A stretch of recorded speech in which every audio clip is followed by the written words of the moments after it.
Assalamualaikum warahmatullahi wabarakatuh. Perkenalkan nama saya Ninda Sasrita Yusuf dengan NIM akhir 155. Di sini saya akan membahas yaitu pada proyek 3 dan proyek 4. Yang pertama-tama saya akan menjelaskan proyek 3 yaitu proyek web atau HTML menggunakan Notepad. Contoh halaman web yaitu membuat dokumen Notepad yang akan disimpan dalam bentuk hypertext, markup, language, atau HTML sehingga dapat digunakan sebagai halaman web.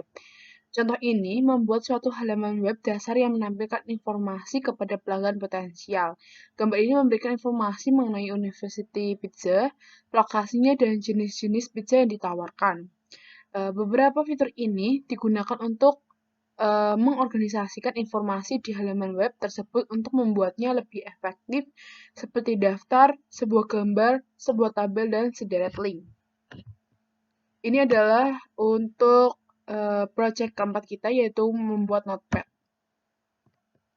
Teknik dalam membuat web, yaitu ada HTML. Hypertext Markup Language adalah salah satu syarat untuk membuat web, dan untuk mendefinisikan root dari suatu dokumen HTML.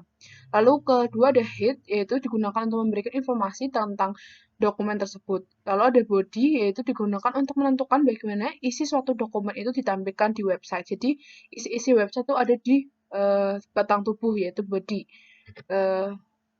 Isi dokumen tersebut dapat berupa teks, lalu ada gambar, animasi, link, dan sebagainya. Lalu teknik dalam membuat web, yaitu ada hypertext markup language adalah salah satu syarat untuk membuat web dan untuk mendefinisikan root. Lalu selanjutnya ada ini juga, lalu contoh halamannya yaitu memiliki 3 link. Pertama, kontak us, yaitu sebuah link untuk mengirimkan email. Lalu yang kedua, link untuk my school, yaitu sebuah hyperlink untuk halaman web sekolah. Dan ketiga, untuk go to top of page, yaitu memberikan navigasi untuk halaman web tersebut. Untuk membuat dokumen Notepad, mulailah dengan membuka Notepad di search. Ya, pertama, di search itu atau di start kita cari Notepad. Lalu ini contohnya yaitu kita pada start, yaitu pada pojok kiri bawah laptop kita search yaitu Notepad. Lalu kita bisa membuat Notepad di situ.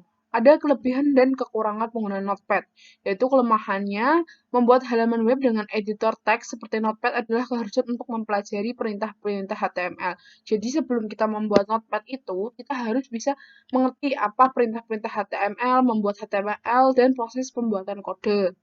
Untuk keuntungannya sendiri, membuat kode HTML di Notepad yaitu kode yang dibuat itu lebih efisien dan manajer dapat memahami bagaimana halaman web bekerja.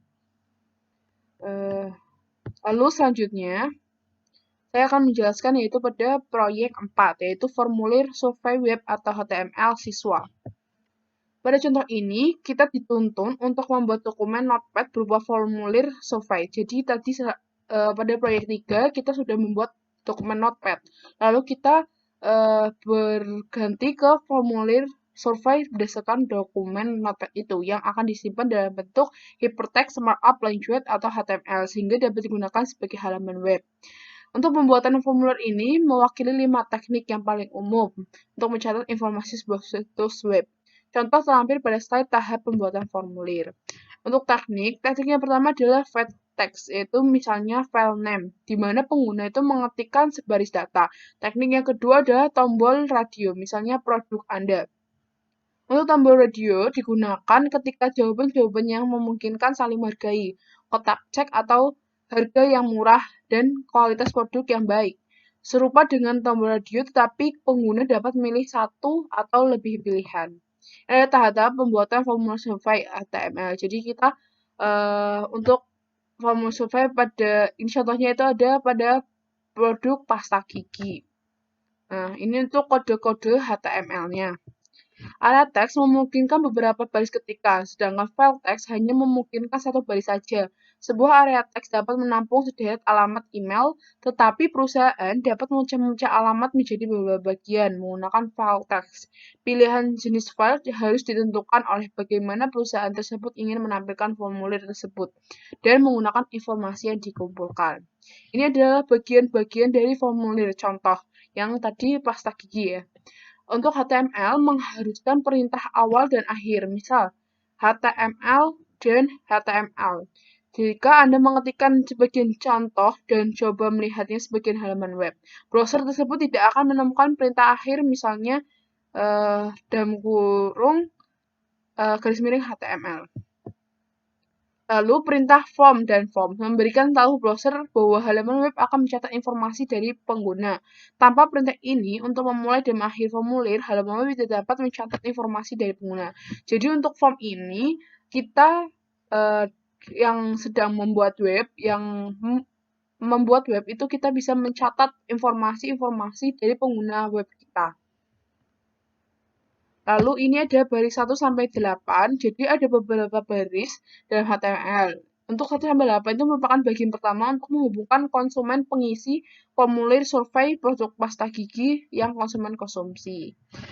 Untuk tahap-tahap menyimpannya ada contohnya, yaitu Anda harus menyimpan dokumen sebagai file HTML.